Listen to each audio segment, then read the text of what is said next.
Hi there, yep, it's the great and glorious Nick Touch here yet again. And I have to say that, right here and right now, we're in a bit of a war zone. War of ideas. People are always fighting for their idea and the supremacy of their idea, which I think is basically lunacy. When people approach me, they say things like, where do your beliefs come from? I'm not sure if I have beliefs. I'm not saying that there are supernatural beings which exert an influence. I'm not saying that God either does or does not exist, because it's not even that I know or that I care. I don't know or care. And I'm not one of these people. I mean, the discussion on YouTube about theism versus atheism and evolution and intelligent design and all that stuff, from the religious point of view, is people who are taking beliefs and stating them as if they're facts. Well, if it's a fact, and if you know it, then it's not a belief. So you've got to learn to separate the two. But what if you actually don't have any religious beliefs at all? What I know from experience is that I can learn to develop the prayerful state of mind, and I can learn to develop the meditative state of mind. These are abnormal states of consciousness, and in them I get some strange experiences. Under some circumstances, these experiences seem to have an effect outside of my body and mind and into the mind of somebody else.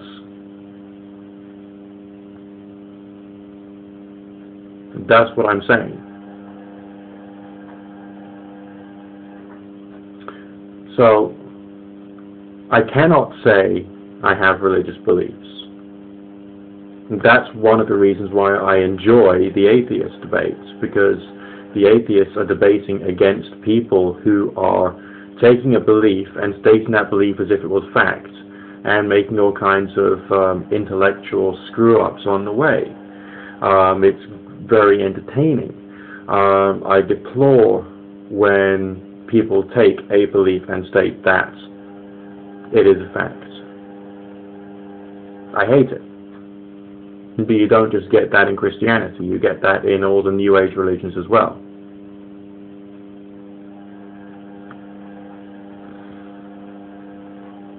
So,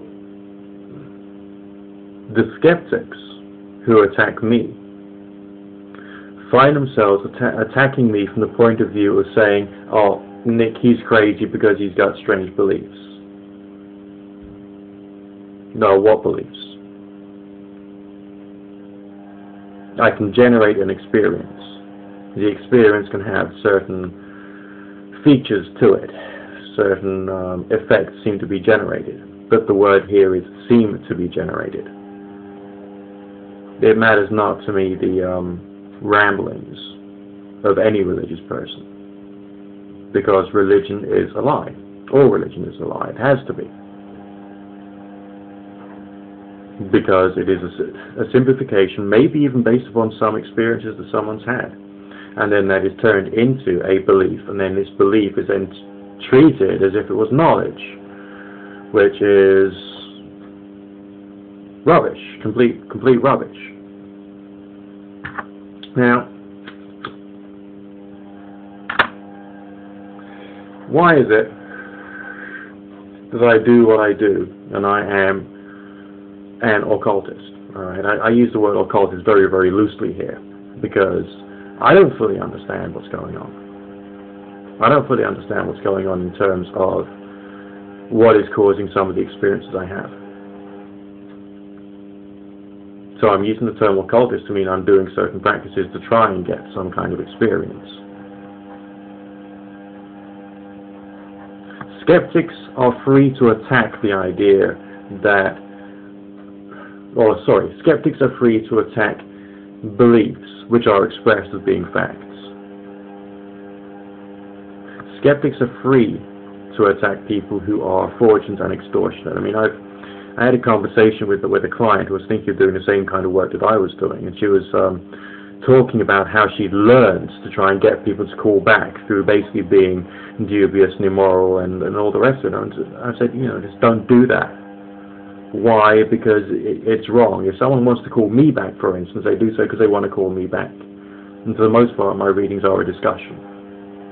Yeah, a three-way discussion between myself, the reading, and the client, to try and provide a different perspective, to beat around a few ideas and try and give genuine clarity. It's much more important than saying that, like, next Thursday you're going to eat a roast dinner with a stranger in a bar in Tokyo and then go off on a wild romance, which I think would be ridiculous in every possible way.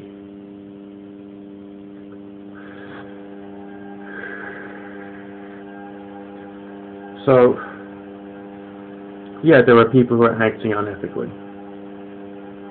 I'm advertising this service as an entertainment service, but I know it's also an entertainment service which has therapeutic benefits to people.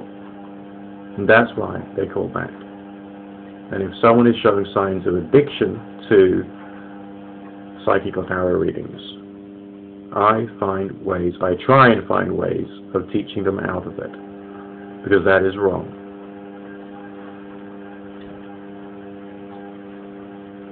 So, if I take the discussion back to myself, do I actually have any religious or theological beliefs? No, I don't. Do you have to have religious or theological beliefs to do religious style practices to generate the prayerful, reverent state of mind that you need, or seem to need, to be able to achieve strange things?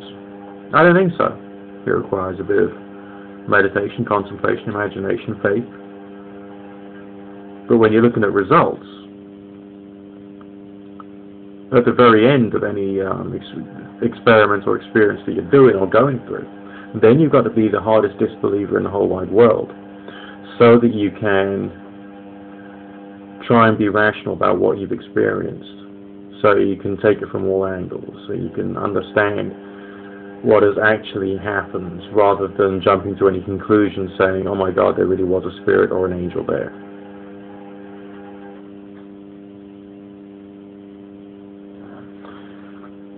The kind of experiments which I enjoy doing most are those of unprimed telepathy, when I deliberately attempt to affect someone's dreams. And I've had some pretty scary experiences doing that. That was incredible. And I think that demonstrated to me that something is real, but something in the supernatural is real, but we just can't say what it is. It's just impossible to say what it is.